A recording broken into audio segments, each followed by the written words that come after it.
เวลา 13:30 นาทีประกอบพิธีวางศิลาฤกษ์และทอดกฐินในโอกาสอันเป็นบุญกุศลแห่งการสร้างวัดใหม่และทอดกฐินพร้อมวางศิลาฤกษ์สร้างศาลาการประเรียนครั้งนี้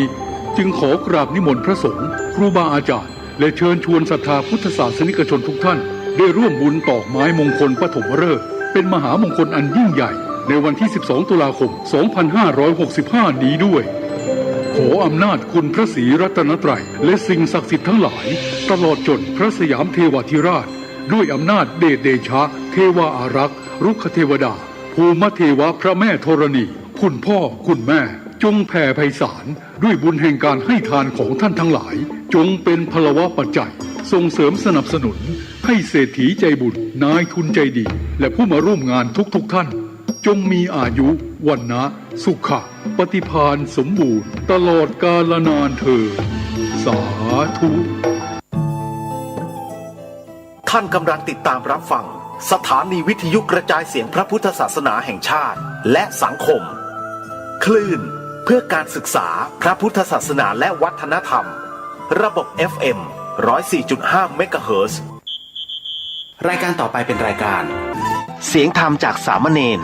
ดำเนินรายการโดยสามเณรสมพงษ์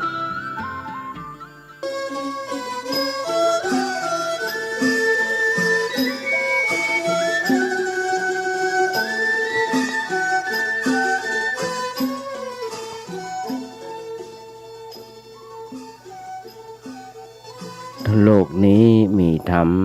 ประจำที่เมื่อทำดีจะไม่ดีมีที่ไหนมีสุขบ้างทุกข์บ้างช่างประไรเป็นวิสัยของมนุษย์ปุถุชนขอกราบไหว้สาธุบาอาจารย์ทุกท่านขอเจริญพรศรัทธาญาติโยมผู้ใฝ่ในศีลในธรรมทั้งหลาย มาแล้วมาแหมแล้วรายการเสียงเน้นน้อยจังทำจากเน้นน้อยสั่งเหลือจากวัดประแดงทั้งนี้โดยการนำของท่านพระครูโคสิทธิ์ปริยัติยาภรณ์เจ้าวัดประแดงเจ้าคณะตำบลสุเทพเขตเมืองดำเนินได้การโดยธรรมภาพสามเณรสมพงษ์ทุกวันพุธจาก 10 โมงจนถึง 11 โมงโดยประมาณสมาภาพหนังจัดรายการอยู่ที่วัดประแดง ส่งเสียงมายังสถานีวิทยุ FM 104.5 ของวัดพระหินซึ่งทางวัดพระหินก็มีท่านพระครูสมุวิศวัตรวรกิจโจเจ้าอธิการและนายสถานีวิทยุ FM 104.5 ของวัดพระหินนั้นเกิดขึ้นและตั้งขึ้นได้เพราะท่านพระครูปริยัติยานุศาสตร์อดีตเจ้าวัดพระหินผู้ก่อตั้งเป็นมานี่อย่างน้อยๆถ้าบ่ลืมก็คงประมาณ15 ปีแต่มาได้รับความเมตตาจากครูบาอาจารย์หลายผู้หลายท่านคอยสั่งคอยสอน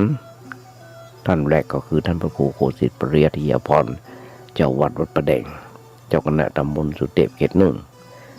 ต่อมาก็ท่านพระครูปริยัติยานุศาสตร์นั่นคือความเมตตาและครูบาอาจารย์หลายผู้หลายท่าน คอยสั่งคอยสอนคืออาตมาภาพมีความรู้มีความอ่านอาตมากำลังอยู่ในโอกาสที่ว่าฝึกอยู่ในอาการที่ฝึกที่หัดในอาการน้อมนำเอาน้ำธรรมคำสอนของพระสัมมาสัมพุทธเจ้ามามาจากญาติโยมฟังมาหลายปีดีดักญาติโยมทั้งหลายเพราะฉะนั้นให้ดีที่ห่างถูกผิดอย่างใดต้องขออภัยกับญาติโยมตัวบางวันถ้าเอาผิดถูกก็กันคอมเมนต์หรือว่าติชมกันได้หรือว่าจะโทรมาก็ได้ค่ำมา4 โมงมาแรงจนถึง2 ทุ่มญาติโยมทั้งหลายอาตมาจะได้นำเอาเทปที่ผ่านมาเปิดส่งให้ญาติโยมทั้งหลายฟังทุกวันถ้าบ่ดื่มโดยเฉพาะตั้งแต่4 โมงจนถึง2 ทุ่มในทาง Facebook ก็ดีในทางMessenger ก็ดีในทาง YouTube ก็ดีหรือว่าในทางไลน์ ที่เป็นเพื่อนกันในประมาณในของอาตมานั้นมีประมาณ200 กว่าท่านด้วยกันส่งทุกวัน ก็ฟังกันไปอันใดที่มันผิดก็โอ้กันได้แต่อันใดที่มันถูกก็ว่ากันไปเพราะฉะนั้นญาติโยมทั้งหลายเพิ่นถึงบอกปีหูสองน้องหูหนึ่งนึกว่าอินโดเนน้อยตัวนี้เพราะว่ามีความหูน้อยก็มานั่งอู้นั่งจาเพราะอย่างเพราะนี่คืองานของพระสงฆ์องค์เน้นอย่างหนึ่งที่บ่มีอย่างตอบแทนน้ำจิตน้ำใจนอกจากธรรมะต่อหนึ่งญาติโยมทั้งหลายเพราะฉะนั้นทุกวันอาตมาจะส่งเป็นเทปเพื่อญาติโยมฟังเปิดวิทยุฟังได้หรือไม่ก็พวกเขาในจากโทรศัพท์ฟังได้พิมพ์เข้าไปว่าเน้นน้อยสังเหลือเขาก็จะปากันได้ ก็มีลูกศิษย์ลูกหาลูกหลานตันเต้าอยู่ต่างประเทศก็มีพ่องอาตมาก็ส่งของเพิ่นไปเพราะฉะนั้นนี่แหละอย่างน้อยๆเป็นการเป็นงานอย่างหนึ่งที่พระสงฆ์องค์เจ้าครูบาอาจารย์เพิ่นสอนอาตมาภาพตั้งแต่ครูบาอ่องแล้วเพิ่นสอนมาว่าอยู่วัดจะไปอยู่บ่ได้มันไหวพระสวดโยโกห้องแล้วก็นำคำสอนมาอู้ฉาญาติโยมฟังพ่องเนี่ยญาติโยมต่างหลายนี่ก็คือเป็นงานอย่างหนึ่งของพระสงฆ์องค์เจ้าไปอยู่บ่ได้ญาติโยมต่างหลายถึงกับบ่สบายเจ็บไข้ได้ป่วยก็ต้องลุกมานั่งอู้ญาติโยมฟังอย่างนี้เป็นประจำแล้วก็ไฟหาความรู้ถามครูบาอาจารย์เปิ้นอย่างต่างๆพุทธศาสนานั้นญาติโยมทั้งหลายเปิ้นว่าบ่ได้พอว่าใครเก่งกว่าใครมีแต่พอว่าใครเก่งด้านไหนอย่างสมมติญาติโยมฟังพระสารีบุตรเก่งในด้านปัญญาพระโมคคัลลานะเก่งในด้านมีฤทธิ์จะเอาพระสารีบุตรไปเทียบกับฤทธิ์ของพระโมคคัลลานะก็บ่ได้จะนำพระโมคคัลลานะไปเทียบกับปัญญาของพระสารีบุตรก็บ่ได้ต่างคนต่างเก่งต่างคนต่างมีดีต่างกัน อย่าคาดหวังลูกหลานของตัวเก่งเหมือนกับคนอื่นอย่าบังคับกดดันลูกหลานของตัวเป็นเหมือนกับลูกคนอื่นอย่านำลูกของตัวไปเปรียบเทียบกับไผอย่าเปรียบเทียบกับลูกหลาน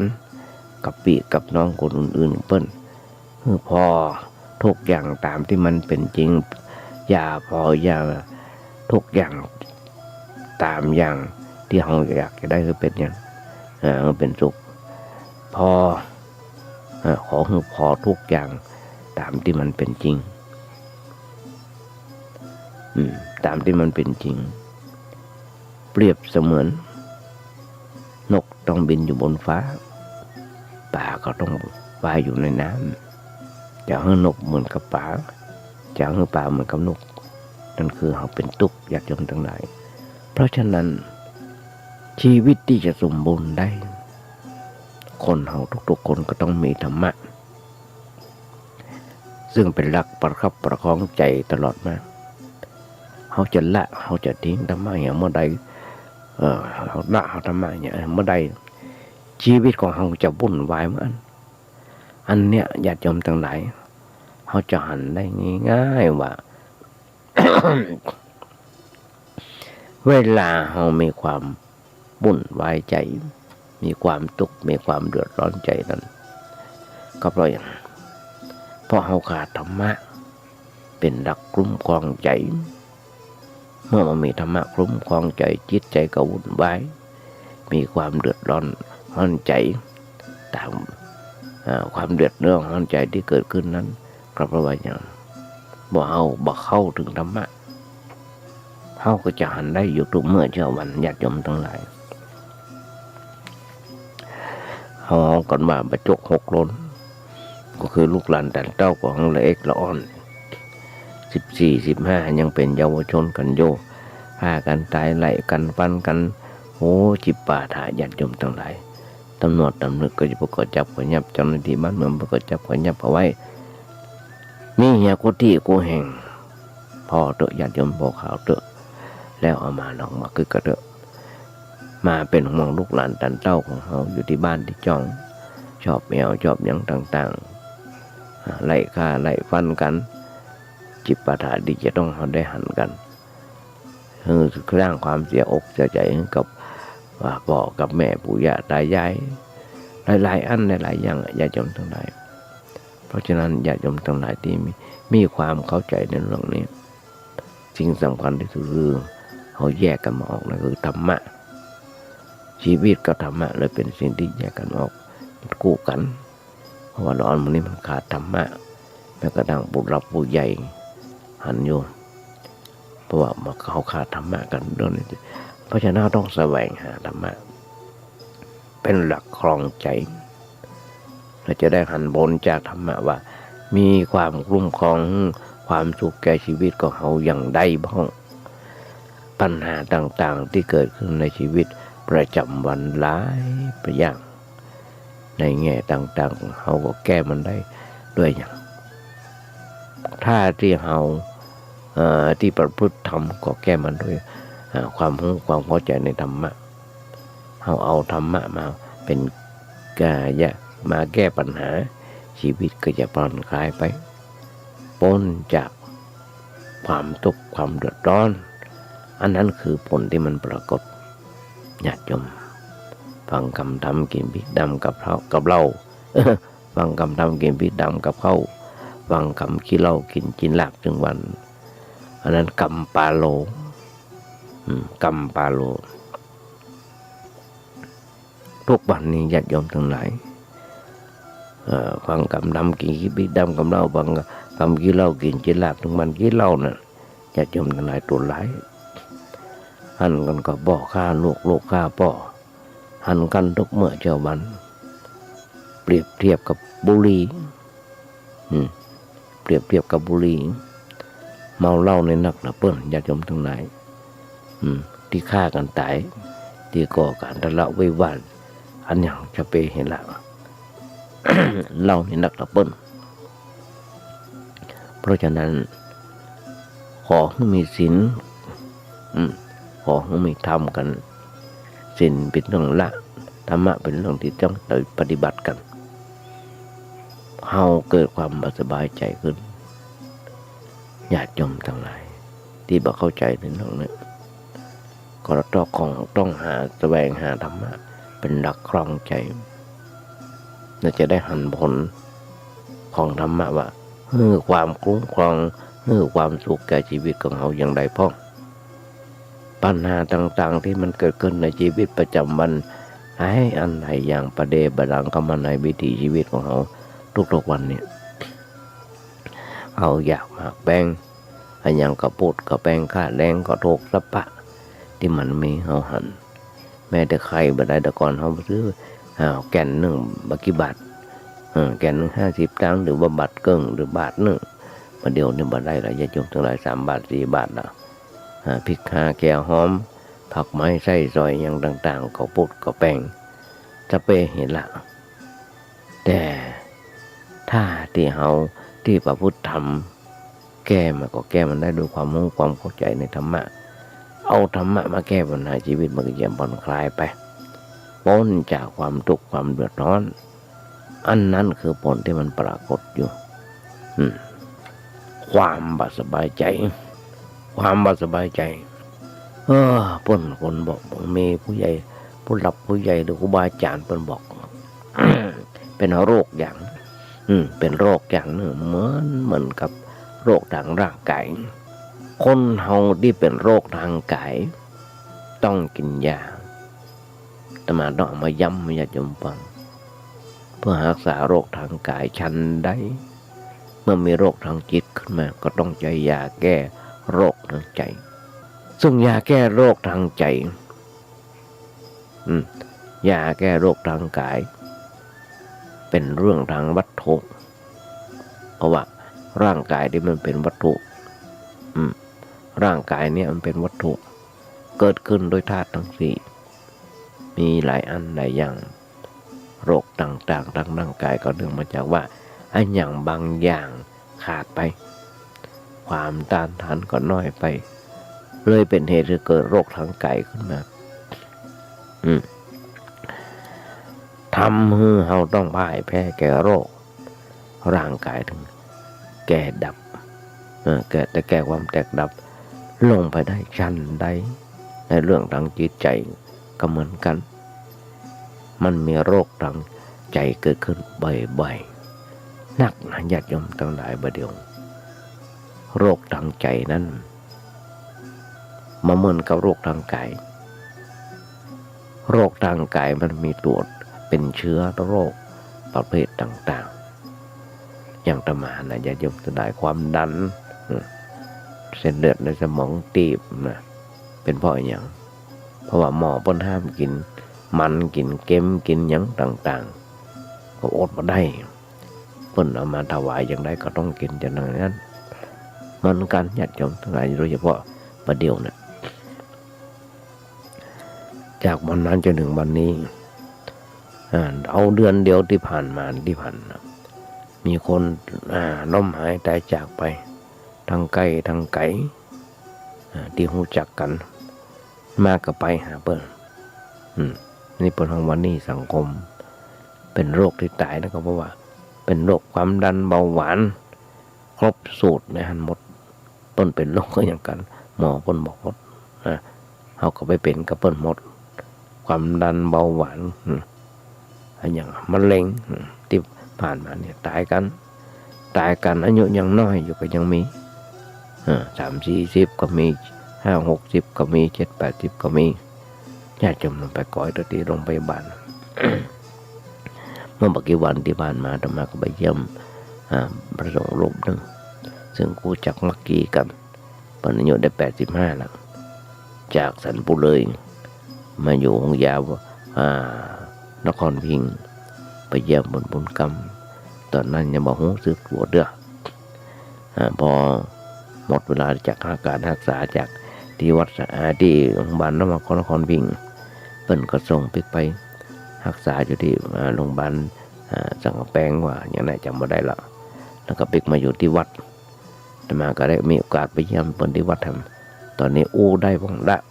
ลุกได้บ้างลุกนั่งได้บ้างละใกล้จะหายละนะมีลูกบ่าวบนเป็นคนดูแลกันเพราะฉะนั้นญาติโยมทั้งหลายวันนั้นก็ไปกราบเจ้าวัดตาหัวเพิ่นมาอยู่ที่วัดตาหัวประกาศที่วัดเจ้าวัดที่วัดตาหัวใจดีใจจมทั้งหลายแล้วก็เลยไปเยี่ยมคนป่วยเยี่ยมเจ็บกระปิกซึ่งมหันต์สัจธรรมอย่างหนึ่งญาติโยมทั้งหลายหลายอันหลายอย่างเรื่องของสัจธรรมของการเจ็บไข้ได้ป่วยการเจ็บไข้ได้ป่วยมีลูกหลานท่านเจ้าของเปิ้นของหลวงปู่ดีนะส่วนชื่อหลวงปู่ดีสุจิโตอายุ85 ปียังกำลังรักษากันอยู่ว่ากันไปตามเรื่องตามนั้นเนี่ยญาติโยมทั้งหลายคนเฮา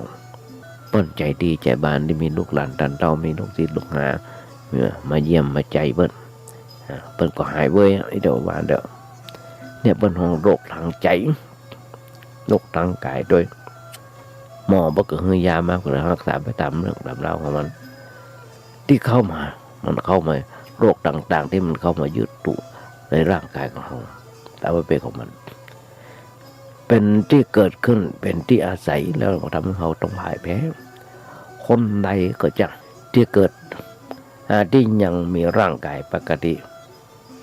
ก็หมายความว่าความต้านทานทางร่างกายนั้นยังดีอยู่เมื่อความต้านทานร่างกายยังสมบูรณ์พร้อมเราก็เอาชนะโรคได้แต่ก็บันแน่นักว่าความต้านทานทางร่างกายเนี่ยจะดีหรือสมบูรณ์อยู่ตลอดไป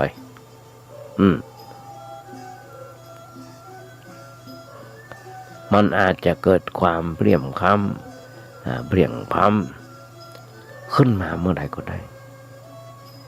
เพราะฉะนั้นคนบางคนที่ปนพอหันว่ามีร่างกายเป็นปกติเป็นมีน้ำมีนวลร่างกายแข็งแรงแต่ก็เกิดการเจ็บไข้ได้ป่วยลงได้ทันทีก็อย่างที่อาตมาบอกที่ผ่านมาเนี่ยอาตมาไปเยี่ยมคนป่วยและได้หันคนตายอายุยังน้อยอยู่เลย40 30 ก็มาถึงแก่ความตายเพราะมีอย่างเพราะเปิ้นมีโรคนักเราที่ถามเปิ้นก็บอกว่าเป็นความดันเป็นเบาหวานครบเซตเลยบางคนเป็นมะเร็ง ทั้งน้องนี่เป็นมะเร็งนี่เกือบจะหายแล้วปิกมากินเหล้าหำคน3-4ที่ปลายนี่กินเหล้าเมายาหำก็เลยด่วนจากตายไปก่อนคนหนุ่มก็ตายคนเฒ่าก็ตายแต่มาไปที่วัดศพปิยรามอันนั้นก็ไปงานศพเป็นพันตรีก็จำไม่ได้เป็นอดีตกำนันวะเด้ออดีตกำนันก็ได้ถึงแก้กรรมไปโดยโรคมะเร็งรักษาหายแล้วแต่ปิกมากินเหล้าครับเปิ้นเป็นคนใจกว้างญาติโยมทั้งหลายถ้าเปิ้นได้นั่งกินเหล้าดาคนใดมานะโอ้ยใจกว้างใจดีส้มก็เป็นติ๊กเป็นกำนันตำบลโนนแก้วเพราะฉะนั้นนี่แหละญาติโยมทั้งหลายเท่าก็ตายน้อยก็ตายมันหมดแน่นะ ถ้ามาได้ตรองดูคิดดูหันว่าบางคนนอนอยู่บนติดเตียงเป็นเดือนเป็นปีไอ้คนเดียวดุ้มปิกมาตายก็มีนะเพราะฉะนั้นอย่างเดียวสิ่งอย่างต่างๆมันก็บ่แน่นะนอกจากว่าทำใจหรือว่ามีธรรมะไว้ประคับประคองใจเพราะฉะนั้นคนบางคนที่เปิ้นชอบเปิ้นพอหันว่ามีร่างกายเป็นปกติเป็นคนมีน้ำมีนวลร่างกายแข็งแรงแต่ก็เกิดการเจ็บไข้ได้ป่วยลงได้ทันทีแล้วบางอันนะญาติโยมทั้งหลายแสดงว่ามันมีเชื้อโรคอย่างแรงเกิดขึ้นในร่างกายยังหลานเบาแต่ว่ามันซื่นจะมาเดินรอบโบสถ์บนขี่รถมาแวกมาวกทางหน้าแล้วก็มายกมือไหวเมาเต็มที่แล้วบักกี่วันเข้าโรงพยาบาลก็ตายนะบอกมีหลายโรคความตึงความดันเบาหวานนี่หลานอายุแค่47กันนั่นนี่พอดีป่อบนรู้จักเป็นเพื่อนเป็นพี่เป็นน้องกันก็อยู่ที่วัดประแดงเนี่ยเพราะฉะนั้นมันแน่ญาติโยมทั้งหลายกลายเป็นโรคประจำกายประจำตัวไปความดันเบาหวานอย่างนี้นะและอาจจะดึงแก้ขอแตกดำลงไปเมื่อใดก็ได้เพราะฉะนั้นเรื่องการเรียนรู้ในเรื่องของโรคทางร่างกายก็เพื่อจะได้มีการป้องกันแก้ไข ป้องกันแก้ไขในเมื่อโรคมันเกิดขึ้นนั้นโรคนั้นมันเกิดขึ้นเฮาก็จะได้มีชีวิตเป็นปกติบ่วุ่นวายนักเกินไปฉันใดก็ฉันนั้นญาติโยมทั้งหลายถ้าเฮาบ่ฮักษาก็ต้องโอ้กันอย่างบนบอกหลายสิ่งหลายอย่างที่มันสอนเฮาในเรื่องโรคในเรื่องการเจ็บไข้ได้ป่วยแม้กระทั่งดอกไม้มันก็สอนเราในธรรมะบ่มีสิ่งใดในโลกที่มันบ่เปลี่ยนแปลงแม้แต่งดีแม้กระทั่งแต่ดินฟ้าอากาศดอกไม้ มันก็เหมือนกันมันสอนเราญาติโยมทั้งหลายทุกครั้งที่ญาติโยมเอาดอกไม้มาถวายอาตมาภาพก็มานั่งจัดใส่แจกันเป็นอย่างแล้วก็ถ่ายลงเฟซบางคนว่างามดีบางคนว่าขัดอันนั้นบ้องอันนี้บ้องนะเพราะฉะนั้นเขาทำเวลาของมันที่มันมีเวลาหรือว่าที่มันว่างทำให้มันมีประโยชน์โยมเอาดอกไม้ธูปเทียนมาถวายแต่มาก็จัดใส่แจกันเพื่อจะหน้าหิ้งพระหน้าโต๊ะโมในกุฏินี่จะมีความสวยสดงดงามหรือว่าชื่นอกชื่นใจเพราะฉะนั้นบ่มีดอกไม้ใดงอกงามได้หากบ่มีสภาพแวดล้อมที่เหมาะสมชีวิตของคนเราก็เหมือนกันยามละอ่อนมีคนดูแลเฝ้าประคบประหงมจนยืนหยัดด้วยตัวเก่ายืนด้วยตัวเก่าด้วยลำแข้งของตัวเก่าและก็ร่วงโรยลงไปตามธรรมชาติสิ่งที่สำคัญที่น่าพิจารณาก็คือในการเกิดมาครั้งหนึ่งของคน ได้ทำประโยชน์กับตัวเก่าและคนอื่นดีแล้วดีเต็มที่แล้วหรือยังบนเฮานะญาติโยมแต่ละทุกเมื่อเจ้ามันมาภาพแบบยังทำหน้าที่ของเนนที่มาบวชอยู่วัดประแดงนี่ยังว่าเต็มที่เดียวเพราะว่าต้องมานั่งเอาธรรมะมามาจากญาติโยมฟังอยู่เขาเกี่ยงกินข้าวปลาอาหารที่ญาติโยมส่งข้าวปลาอาหารนักหนาป่าป้านเป็นมานี่37 ปีญาติโยมก็เข้าปลาอาหารส่งธรรมะภาพ มีที่อยู่ที่อาศัยก็ยังตอบแทนน้ำจิตน้ำใจญาติโยมยังมาเสี่ยงเด้อแต่ว่าเราต้องอยู่อย่างผู้มีประโยชน์ผู้มีประโยชน์เปรียบเสมือนดอกไม้หลากหลายชนิดมาอาจแต่กลิ่นและสีสันที่สดใสสะดุดตาต่างเกิดมาเพื่อเติมแต่งความสดชื่นพื้นดินเหมือนกันญาติโยมทั้งหลายเราต้องทำตามที่พระพุทธเจ้าสอนไว้หรือครูบาอาจารย์ได้สอนไว้นี่คือหลักและผลอย่างลูกหลานตันเต้าของเราอยู่ทุกเมื่อเช้าวันพ่อแม่เลี้ยงเขามาเขาก็เลี้ยงเปิ่นตอบบางคนญาติโยมจะมาหั่นข้าวแล้วเป็นที่น่าสังเวชลูกสาวแจ้งจับป่อตามกฎหมายนำมาได้ว่าป่อนเอาแมวไปปล่อยวัดมันจะวัดประแดงเนอะ ที่ไหนก็บอกจำมาได้ละเอาแมวปล่อยวัดแมวนั่นก็เลยสดออกวัดไปถูกรถยนต์ตายไปเหี้ยก็เลยไปแจ้งความกับเจ้าหน้าที่ตำรวจบอกว่าลูกแจ้งจับป่อมาได้อย่างคนจีนเบิ้ลเป่าม่นจีนเบิ้ลว่าทำมาได้เพราะฉะนั้นต้องไปร้องเรียนเอากับมูลนิธิวอร์ดด็อกเพื่อจะช่วยต้องไปแจ้งกับมูลนิธิเพื่อมาเอาเรื่องกับป่อตัวเก่าเป็นที่น่าสังเวชญาติโยมทั้งหลายนอนคนนี้หรือว่ายุคนี้สมัยนี้เอาสัตว์สิ่งหิ่งห้อยมาเป็นบุญเป็นคุณกว่าพ่อกว่าแม่เลี้ยงไต่เขาใหญ่หน้ากาบานแม่ก็นั่งกินนั่งอยู่ต่างอย่างตมาดึกอย่างตมาหันลูกศิษย์ตมาเปิ้นได้มีโอกาสดูแลป่อซึ่งป่วยอยู่เปิ้นบอกว่าเปิ้นเดือดร้อนเดี๋ยวอันหลายอย่างในเรื่องธรรมะหากินก็ได้ต้องไปอยู่ผู้ปิ่นเปิ้นลุงบนลุกนั่งกินเดินอย่างต่างๆต้องป้อนอาหารอย่างต่างต้องพาพ่อไปโรงพยาบาลอย่างต่างๆบอกดีแล้ว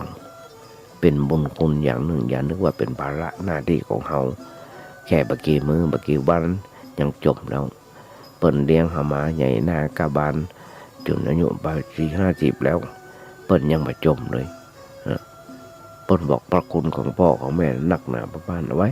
ทำไมจะมาอยากจะฟังเรื่องนี้เปิ้นบอกเลี้ยงวิญญาณยามอยู่ได้เลี้ยงกายยามตายได้เลี้ยงจิตวิญญาณทำบุญกับกันจัดเนี่ยดีกว่าทำบุญหากันจัดหน้าแต่ถึงอย่างไรก็ตามเดือนที่ผ่านมาเป็นเดือน12เพ็งแต่มาได้หันลูกหลานตันต้องคนเฒ่าคนแก่มาทำบุญสุดทานหื้อปีไตเก่าเนาะเหมือนเพราะอย่างเป็นวิธีของเปิ้นเป็นประเพณีของเปิ้นทานหาคนตายก็เป็นสิ่งสำคัญและจำเป็นพระพุทธเจ้าเปิ้นแม้กระทั่งเสด็จแม่ของเปิ้นได้ถึงแก่ที่วงคตไปแล้วตั้งแต่พระพุทธเจ้าประชนมาอยู่ได้7 วันพระองค์บ่ลืมพระคุณในพรรษาที่7ของการตรัสรู้อนุตตรสัมมาสัมโพธิญาณของพระพุทธเจ้ามีพระชนอยู่ตอนนั้นอายุ42 พรรษา ก็เลยเสด็จไปโปรดแม่ของเพิ่นที่สวรรค์ชั้นดาวดึงส์3 เดือนลางานพระพุทธเจ้าทุกประการทุกอย่างญาติโยมทั้งหลายหนี้สินต้องชดใช้หนี้บุญคุณต้องทดแทนเท่าที่ผ่านมาขอบอกญาติโยมทั้งหลายด้วยว่าทุกคนนั้นต้องทำบุญสุนทานในหลายสิ่งหลายอย่างคนเฮานั้นเปรียบเสมือนการศึกษาธรรมะเปรียบเสมือนเขาใส่เสื้อใส่ผ้ากระดุมเม็ดแรกเท่าติดพิษมันก็พิษกระดุมเม็ดแรกสำคัญถ้าพิษถ้าใส่บะตอมแต่บะตอมมันพิษนะเม็ดแรกพิษกระดุมเม็ดต่อไปก็พิษไปด้วยทำการงานการดำเนินชีวิตการเริ่มต้นก้าวแรกเลยสำคัญยิ่งเพราะฉะนั้นญาติโยมทั้งหลายแม้กระทั่งพิธีศาสนาต่างๆตามบ้านของเขาเจ้าอาวาสกับพ่ออาจารย์หรือว่ามัคคายกนะเป็นกระดุมเม็ดแรกในการนำคนให้เกิดศรัทธาเป็นประตูบานแรกในการนำเอาคนเข้าสู่พุทธศาสนาเพราะฉะนั้นญาติโยมทั้งหลายจึงบอกเรื่องของจิตใจของเขาเนี่ยที่มันเหมือนเนี่ยก็เหมือนกันคนเฮาบางครั้งเป็นโรคทางใจเกิดขึ้นก็เพราะว่าเฮาพ่ายแพ้ต่อโรคต่อสิ่งยั่วยุคืออารมณ์ประเภทต่างๆที่เข้ามากระทบประสาททั้ง5ของเราคือตาหูจมูกลิ้นกายรวมทั้งใจด้วยอันนี้เป็นประตูเป็นประตูแห่งโรคทางใจเพราะว่ามีสิ่งภายนอกมากระทบเมื่อมีสิ่งมากระทบเมื่อมีสิ่งนอกมากระทบเมื่อใดเฮาก็บ่สามารถจะต่อสู้กับมันได้เพราะเฮาพ่ายแพ้แก่สิ่งนั้นการพ่ายแพ้ก็หมายความว่าตกมาเป็นทาสของสิ่งนั้นเช่นเฮาตกเป็นทาสของรูปเสียงกลิ่นรสสัมผัสอันเป็นเรื่องของวัตถุเหมือนกันเป็นเรื่องทางวัตถุเหมือนกันนี่พ่อน้องว่ามัวเมาในวัตถุมัวเมาในวัตถุหลงไหลอยู่แต่ในสิ่งที่บ่ฮู้จักจบบ่ฮู้จักสิ้นจิตใจก็วุ่นวายมีปัญหาเกิดขึ้นบ่อยๆอาจถึงกับเสียผู้เสียคนไปเลยก็ได้ตีอู้เนี่ยญาติโยมหันได้อยู่ทุกเมื่อเช้าวันเมียหลวงฆ่าเมียน้อยเมียหลวงฆ่าเมียน้อยผัวโดยส่องหาเมียฆ่าเมียไอ้ยังจิบปาดาต่างๆทุกเมื่อเช้าวันเขาจะหันได้เพราะอย่างเพราะนี่แหละคือเป็นหลงในกลิ่นรสสัมผัสอย่างต่างๆมันสูญเสียหมดญาติโยมทั้งหลายการสูญเสียทางร่างกายนั้นมันไม่ทางมาเป็นการสูญเสียเท่าไหร่แต่การสูญเสียทางด้านจิตใจนั่นแหละนี่คือสำคัญทำไมว่าสำคัญมันน้อยเลยล่ะการเป็นความสูญเสียอันยิ่งใหญ่ในชีวิตของเราเพราะคนเราถ้าใจมันเสียเห็นแล้วอันยังก็ปล่อยเสียไปหมดแม้ร่างกายจะเป็นปกติแต่ว่าจิตใจมันเสียกำลังไปเขาจะเป็นคนที่สมบูรณ์อยู่ได้อย่างไรกำลังใจนี่สำคัญญาติโยมทั้งหลายจะเสียก็เพราะว่าปล่อยตัวปล่อยใจนักเกินไปอย่างอาตมาตะเกียบหลวงปู่เพิ่นอายุได้85นอนติดเตียงหมงคิงมาจากโรงพยาบาลสันปุเลยก็จำเป็นนะมาโดยที่เกิดกันนี่แหละมาส่งมาอยู่ที่ปางแงะพอรักษาปางแงะก็มารักษาที่วัดพอมารักษาที่วัดญาติโยมทั้งหลายก็มีลูกศิษย์ลูกหาลูกหลานตันเต้าไปเฝ้าคอยดูอย่างต่างๆตอนนี้ลุกนั่งได้ละได้ละ กินได้ละนะอันก็เพราะฉะนั้นกำลังใจนี่สำคัญญาติโยมทั้งหลายเพราะฉะนั้นเฮาบ่สามารถจะเอาสิ่งใดสิ่งนั้นได้กำลังใจหรือว่าปล่อยตัวบ่ใจเกินไปในสิ่งต่างที่เป็นวัตถุทำให้กระทบจิตใจเฮาบ่สามารถจะพอบ่สามารถจะเอาสิ่งนั้นได้ที่บ่สามารถเอาชนะมันได้ก็เพราะว่ามันมีสติบ่มีปัญญาตัวสติคือตัวธรรมะญาติโยมทั้งหลายปัญญาก็คือตัวธรรมะเฮาบ่มีธรรมะร่มของจิตใจเฮาถึงได้พ่ายแพ้แก่สิ่งเหล่านั้นแต่ถ้าเฮามีสติหูเต่าหูตันมีปัญญาหูเต่าต่อสิ่งนั้นหูตันต่อสิ่งนั้นเฮาก็บ่พ่ายแพ้ต่อแก่อารมณ์สิ่งใดมากระทบเฮาก็ปัดมันไปปัดทิ้งไปโยมมันขว้างไม่เหี้ยมันยอมรับสิ่งนั้นไว้มันยอมรับโดยความบ่ฮู้บ่เข้าใจแต่ว่าเฮาจะเข้าไปเกี่ยวข้องกันกับสิ่งเหล่านั้นด้วยความรู้ความเข้าใจเป็นเรื่องความรู้เต่าหูตันเพราะฉะนั้นญาติโยมทั้งหลายลองก่อยลองว่าสิ่งต่างๆที่มันเกิดขึ้นในวิถีชีวิตของเรานั้นมันเป็นอย่างไรหนักกระเบามันเป็นเรื่องของอย่างเปิ้นบอกว่าเปิดใจให้กว้างเปิดใจให้กว้างเพื่ออย่างเพื่อเรียนรู้อนิจจังเขาจะต้องเปิดใจให้กว้างออกไปอย่างน้อยๆเพื่อเป็นการเรียนรู้และยอมรับทุกสิ่งที่เกิดขึ้นสิ่งถึงหมดนั้นสามารถพลิกผันเกิดขึ้นได้ตามเหตุผลของมันตามเหตุผลของมันเสมออย่างมาเดียวเนี่ยเกิดวิกฤตขึ้นมาในบ้านในเมืองของเราหรือว่าทั่วโลกก็ว่าได้เข้ายากมากแปงเข้ายากมากแปงค่าแรงก็ถูกอย่างที่บอกบางคนมีบ่น้อยบ่เดียวนี้นะหันในทีวีแล้วหันข่าวแล้วธุรกิจการงานล้มละลายหรือว่าเรื่องอื่นเกิดขึ้นล้มเหลวจากหน้ามาถึงหลังมันอาจจะเกิดขึ้นได้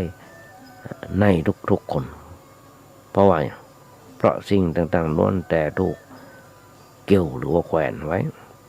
กับความมาเที่ยงแท้แน่นอนอย่างกับรัฐบาลบางทีมันก็จะเดินขึ้นบางทีมันก็ถอยลงเสื่อมลงบางพรรคนักการเมืองบางพรรคบางนี้ก็มาขายฝันเขามาต่อได้ไปตามเปิดได้เป็นรัฐบาลเป็นรัฐมนตรีเป็นนายกเพื่อจะได้อย่างนั้นนั่นนี่เขาจะได้อย่างนั้นอีกเป็นการขายฝันอย่างนึงมันก็เป็นของมันอีกเพราะมันเป็นของที่อยู่คู่กับโลกมาเมินแล้วทุกชีวิตที่เกิดมาในโลกนี้ก็ล้วนแต่ต้องเผชิญหน้าพบปะกันทั้งนั้นแม้ว่าอาจจะมีลักษณะที่แตกต่างกันไปบ้างก็ตามในเรื่องธุรกิจการงานหรือว่ายศตำแหน่งเกิดขึ้นหรือว่าเสื่อมลงไปญาติโยมทั้งหลายสิ้นเดือนมาแล้วสิ้นเดือนกันยามาแล้วมีหลายคนที่เกษียณก็หมดเวลาของราชการไปอยู่ที่ว่าการบางตัวว่าจะต้องทำอย่างในชีวิตต่อไปชีวิตที่เหลือบางคนก็ได้เลี้ยงลูกเลี้ยงหลานทำให้ใจสวนกันต่อไปพอเกษียณมาแล้วบางคนก็ออกแนวออกหาความสุขอย่างต่างๆเพราะว่าอยู่กับข้าราชการมาจนอายุ60 ปีนะบอกว่ามันบ่ได้เกิดขึ้นจากอำนาจเทวดาหรือบุพฟ้าดินที่ไหนมันเป็นกรรมเป็นกฎธรรมดาที่มีอยู่ในโลกนี้เพราะฉะนั้นจะไปเกิดมันเป็นทุกข์จะไปเกิดมันเป็นทุกข์ไปกับเรื่องราวเหล่านั้นแต่ขอฮู้จักว่ามันเป็นอย่างนี้คือว่ามีความเที่ยงแท้แน่นอนด้วยสักเรื่องเดียวมันมีความเที่ยงแท้แน่นอนในสักเรื่องเดียวญาติโยมทั้งหลายที่ญาติโยมฟัง เฮาหันในวิกฤตของบ้านเมืองของทุกเมื่อเจ้าวันนี้ไม่ใช่แต่ประเทศเฮาทั่วโลกจะไปท้อเพราะว่าจะเกิดปัญหาอันอย่างเกิดขึ้นในชีวิตเพราะว่าจะหนักเพราะว่าจะเบาอย่าคิด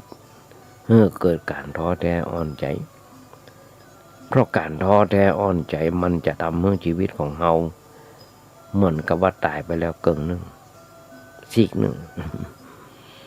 มันฝึกคิดอย่างมีสาระเพื่อสร้างเสริมเติมแรงใจให้กับชีวิตของเราอยู่เสมอว่าแล้วสักวันหนึ่งเราอาจจะเป็กมายืนอย่างมั่นคงตัดที่เรายืนอยู่นั่นเองหรือว่าเราอาจจะเกิดความท้อแท้อ่อนใจต้องรอกับปัญหาที่ประสบอยู่เกิดเนี่ยว่าถึงเราจะท้อแท้แต่เราจะแพ้มาได้เพราะคนนึงเพราะคนที่อยู่ที่รอคอยความหวังเราอยู่ยังมีแหมนักอยู่ถ้าเราพ่ายแพ้แห่คนหนึ่งแหมหลายๆคนคงต้องลำบากญาติโยมทั้งหลายเขาจะหันได้อยู่ทุกเมื่อเช้าวันว่าถ้ามีข่าวการฆ่ากันตายจะหันได้ว่าคนตายไปนั้นเป็นเสาหลักของตัวของบ้านของเมืองเป็นเสาหลักของบ้านทุกคนที่ตายไปเขาก็จะอ้างเพื่อจะอย่างนั้นพอลูกคนตายไปจะเป็นเสาหลักพ่อคนตายก็เป็นเสาหลักแล้วต่อไปอย่างนี้อย่างใดนะเพิ่นเกิดกันทุกอย่างญาติโยมมุ่งส่วนทำต่างไหนเขาแก้ได้เท่าใดเขาก็เอาเท่านั้นแก้ได้เท่าใดเขาเท่านั้นเพราะต้องไปเกิดอย่างนักแก้ได้เท่าใดเขาเท่านั้นเกิดเนี่ยว่าเรื่องเราอย่างก่อจ้างที่มันเกิดขึ้นมาเพื่อแก้ไขปัญหาเพิ่นบอกปัญหานะเพิ่นเงาหาหรอกเกิดการพัฒนาไปสู่ทางที่ดีที่เจริญขึ้นเสมอมันไม่ได้เกิดขึ้นมาเพื่อเรากลุ้มอกกลุ้มใจหนักอกหนักใจจนคิดจะทำร้ายตัวเก่าฆ่าตัวตายหรือว่าอื่นพยายามพ่อปัญหาหันฝึกคิดให้มันเป็น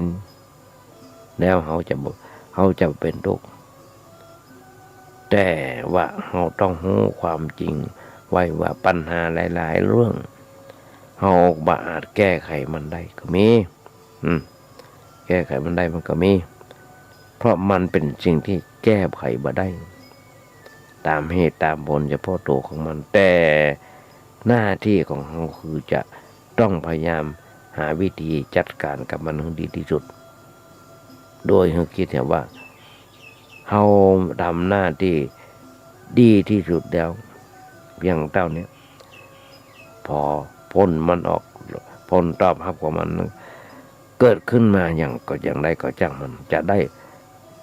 หรือว่าจะเสียก็จ้างมันเราทำตามหน้าที่ของเราที่ถึงที่สุดแล้วเราก็ถูกต้องแล้วถูกต้องแล้วเรื่องจะดีจะบดีไปจะเรื่องของเราจะเรื่องของเรามีผู้คนในสังคมส่วนใหญ่ญาติโยมทั้งหลายขยะขยงบ่ชอบจนอยากจะสาบแช่งบ่ฮึ่งโผบ่ฮึ่งโพดบ่ฮึ่งเกิดหรือว่าอยากจะแยกโลกไปอยู่โดยซ้ำไปเป็นสิ่งที่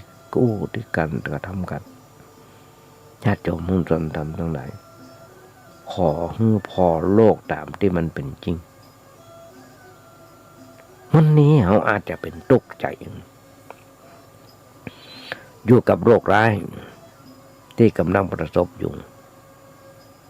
แต่พยายามฝึกคิดนึงถูกต้องพอโลกกว้างออกไป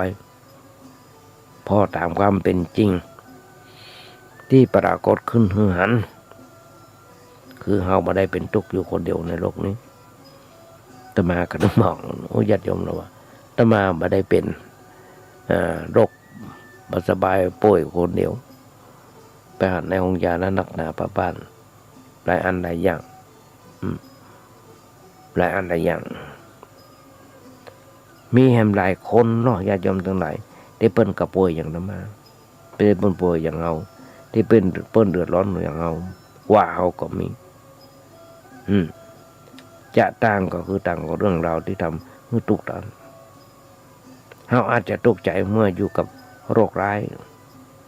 ส่วนทำหลายคนกำลังตกใจอยู่ที่กับเรื่องธุรกิจล่มละลายหนี้สินท่วมท้นเล่นหุ้นก็ถูกโกงเล่นโฟเร็กก็ถูกโกงอย่างโฟเร็กอย่างโฟเร็กอย่าง3D 3Dนั่นนะน่าโกงกันเป็นพันล้านหมื่นล้านมีคนเสียหายเป็นหลายพันคดีหลายนี้เลยล่ะเพราะฉะนั้นญาติโยมทั้งหลายเตือนแล้วบอกแล้วว่าแชร์นั้นแชร์นี้อย่างต่างๆรัฐบาลก็เตือนเจ้าหน้าที่บ้านเมืองก็เตือนแล้วก็ดังนี้น้อยตัวนี้ก็เตือนเพราะอย่างถึงเกิดขึ้นจะมาถึงบอกว่าความโลภของคนเฮาเพราะความโลภของคนเฮาญาติโยมทั้งหลายส่วนแห่งหลายตั้งกับเรื่องราวที่ทำถูกดันเอาอาจจะทุกข์ใจอยู่กับเรื่องโรคร้ายอย่างที่บอกส่วนแห่งหลายคนกำลังทุกข์ใจอยู่กับเรื่องธุรกิจล้มละลายหนี้สินท่วมท้นท่วมตัวเล่นหุ้นถูกโกงยศถูกปลดหมดอำนาจผัวมีเมียน้อยเมียนอกใจลูกใจติดลูกบ่าวติดยาลูกสาวติดเปื้อนมายอมปิกบ้านแห่งหลายๆอย่างเรื่องที่ทำให้คนในโลกนี้ต้องตกใจเพราะฉะนั้นเราอย่าไปคิดว่าเราเป็นทุกคนเดียวเปื้อนมนุษย์ทั้งโลกเปื้อนทุกเหมือนกันเหมือนกับเรายิ่งกว่าเราก็มียิ่งกว่าเราก็ยังมีสุขแต่อยู่ที่ใจของสงบเย็นเราลองถามตัวเก่าบอกว่าชีวิตเนี้ยมาเกิดมาเพื่ออะไรเกิดมาเพื่ออะไรและสิ่งใดที่ควรจะได้ควรจะถึงในขณะที่กำลังมีชีวิตอยู่ที่นอกเหนือไปจากความร่ำรวยยศชื่อเสียงพูดได้ก็ว่าความสุขสงบเย็นและอิสระทางจิตใจคือสิ่งที่มนุษย์ทุกๆคนควรจะได้ควรจะถึงในขณะที่กำลังมีชีวิตอยู่และคนอย่างยิ่งที่จะฟังแสวงหาส่วนความสุขทางการจากการแสวงหาทรัพย์หรือว่าปริญญายศชื่อเสียงหรือว่าอื่นๆที่ลงสมมติยึดถือกันเป็นความสุขนั้นแท้ที่จริงมันเป็นความสุขตัวนี้คือสุขตัวกอไก่สะกดไม่ใช่สุขขอไข่สะกดสุขไม่สุขเรียมคือสุขที่เผากายเผาใจให้เราร้อนเดือดพล่านกระวนกระวายอยู่ในปฏิทินว่าเป็นสุขสงบเย็นที่แท้จริงความสุขที่แท้คือความสงบเย็นไม่ได้เกิดขึ้นจากการแสวงหาที่ต่างนอกหรือว่าจากความร่ำรวยมีชื่อเสียงโด่งดังก้องฟ้าแต่ก็เกิดจากการพอย้อนกลับไปเข้าสู่จิตใจของตัวเก่าถ้าเราพอ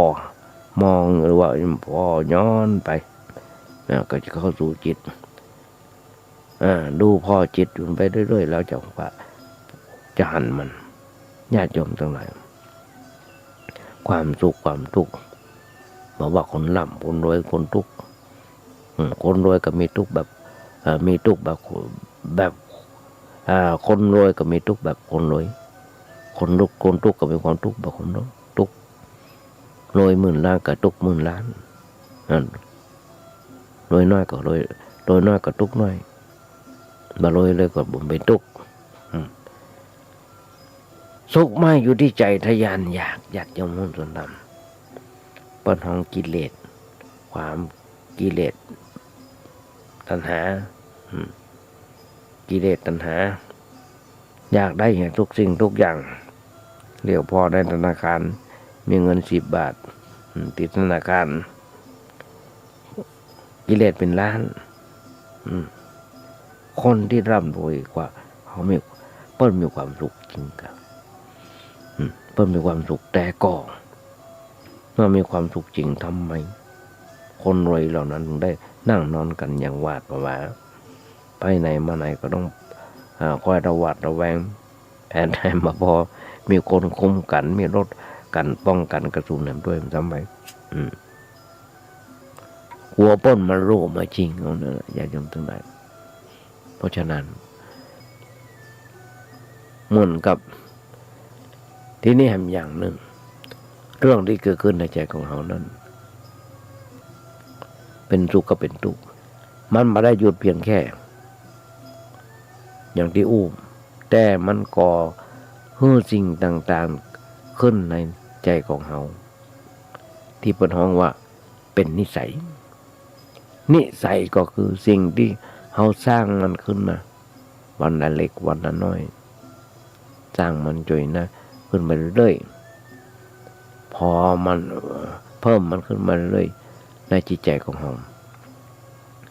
สิ่งที่เขาสร้างขึ้นมาเรื่อยๆนั้น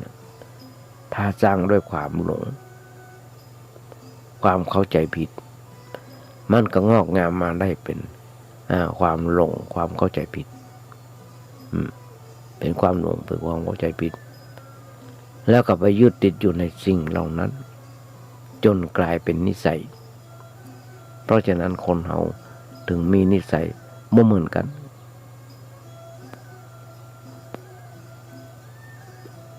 ที่มันบ่เหมือนกันก็เพราะว่าบ่มีธรรมะอยู่ในใจถ้าจิตใจมีธรรมะแล้ว มันเหมือนกันหมดมันมีความแตกต่างกันเพราะธรรมะเข้าไปปรุงแต่งผลธรรมะเข้าไปสู่ไปปรุงแต่งจิตใจของไผใจนั้นก็มีสภาพปกติจิตเป็นปกติจิตที่เป็นปกติจิตที่ไป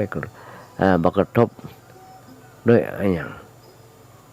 มันเป็นจิตที่สะอาดเป็นที่สะอาดอยู่เพราะมันมีสิ่งเศร้าหมองก็มากระทบมารบกวนจิตเป็นจิตใจที่สว่างเพราะหูแจ้งในสิ่งใดอย่างตามสภาพที่มันเป็นจริงแล้วก็เป็นจิตที่สงบเพราะอันอย่างมารบกวนมาได้มันบักกระเพื่อมบักกระเพื่อมขึ้นบักกระเพื่อมลงบักกระขึ้นลงวันเถอะมันมีการเปลี่ยนแปลงเป็นอันนั้นเป็นอันนี้ตามรูปต่างๆสภาพจิตใจก็เป็นตัวเองเปิ้นห้องว่าสะอาดสว่างสงบความสะอาดสว่างสงบนั้นเป็นหน้าตาที่ดั้งเดิมของคนเฮาของจิตของเฮาทุกๆคนเพราะฉะนั้นนี่นะญาติโยมทั้งหลายที่โอ้นะที่โอมานี่นะมีหำนักญาติโยมทั้งหลายเพราะฉะนั้นหลักประกันอย่างหนึ่งที่จะอู้ญาติโยมทั้งหลายหลักประกันเงินทองเป็นหลักประกันความสะดวกสบายในชาตินี้สิ่งที่สำคัญที่สุดคือหลักประกันคือศีลธรรมเป็นหลักประกันความสุขความสงบชีวิตและสังคมบุญกุศลเป็นหลักประกันภพประกันชาติชีวิตสมณะหรือว่านักบวชสมณะสันโดษสงบสามัคคีเพราะฉะนั้นนี่ฝากไว้กับสถาญาติโยมทั้งหลายด้วยเดี๋ยวเวลาจะหมดแล้วต้องนำรายการนี้จากไปยังประจบเสียงกันเดือดมาเป็นบทกลอนวัฏโลกนี้มีธรรมประจำที่เมื่อทำดีจะไม่ดีมีที่ไหนมีสุขบ้างรู้บ้างยังอะไรเป็นวิสัยของมนุษย์ปุถุชนขยายแจกความมุสตาจะโยมฟังได้แบบเนี้ยยังประจบเดี๋ยวถ้าจะต้องมาต่อกันในวันต่อไปให้เมื่อกี้วันก็จะออกพรรษานะญาติโยมทั้งหลายเพราะฉะนั้นเมื่อกี้วันก็ออกพรรษาได้เนาะเปิดพ่อปะกระตื่นก่อน เปิดปอบกระดืนในวันที่10ในวันที่10นี่ก็จะออกพรรษาแล้วแถม5 วันออกพรรษาแล้วญาติโยมทั้งหลายเพราะฉะนั้นฝากไว้ก่อนสำหรับวันนี้ก่อนจะนำรายการให้จากไปจะมาขอเอางานบุญงานกุศลโอเอิญญาติโยมฟังสักเรื่องซึ่งทางวัดประแดงของเราโดยที่มีท่านพระครูโคสิทธิ์ปริยัติยากรจากวัดประแดงเจ้าคณะตำบลสุเทพเขต 1พร้อมกับคณะกรรมการคณะสัตยาติโยมทั้งหลายของวัดประแดงได้มีการก่อร่างห้างแบ่งซ่อมแซมเสนาสนะหลายอันหลายอย่างที่สำเร็จล่วงไปแล้วก็จะมีการพัฒนาเพิ่มเติมเสริมแต่งต่อไปเพราะฉะนั้นก็ขอบอกปุญญาติโยมทั้งหลายอู้เอิญกันไปว่าทางวัดประแดงเขาจะมีการทำบุญสุนทานหรือว่าจะมีการก่อร่างห้างแบ่งอะไรอย่างโทรศัพท์ไปถามท่านพระครูเจ้าวัดได้เบอร์ท่านพระครูเจ้าวัดมีอยู่เบอร์อยู่ว่า081-881-5690 081-881-5690หรือว่าจะโทรมาหาอาตมาภาพก็ได้เบอร์อาตมาภาพมีเบอร์อยู่ว่า086-1943-843 086-1943-843ญาติโยมทั้งหลายเอาละต้องกราบขอบพระคุณในน้ำใจของท่านพระครูสมุวิศวัตรวรกิโจในสถานีที่เมตตาอาตมาภาพมีโอกาสฝึกโอกาสหัดในการบรรยายธรรมะเอาธรรมะโมมาจ่ายญาติโยมฟังในครั้งนี้ญาติโยมทั้งหลายวันนี้อาจจะเป็นวันเกิดครบรอบวันเกิดของใครคนใดคนหนึ่งอาตมาภาพขออนุพรนักศึกษาญาติโยมทั้งหลายขอมีความสุขมีความเจริญคิดสิ่งหนึ่งสิ่งใดสมความมุ่งมา่ปรารถนาขอญาติโยมอย่าเจ็บอย่าไข้กันเลยขอเจริญพร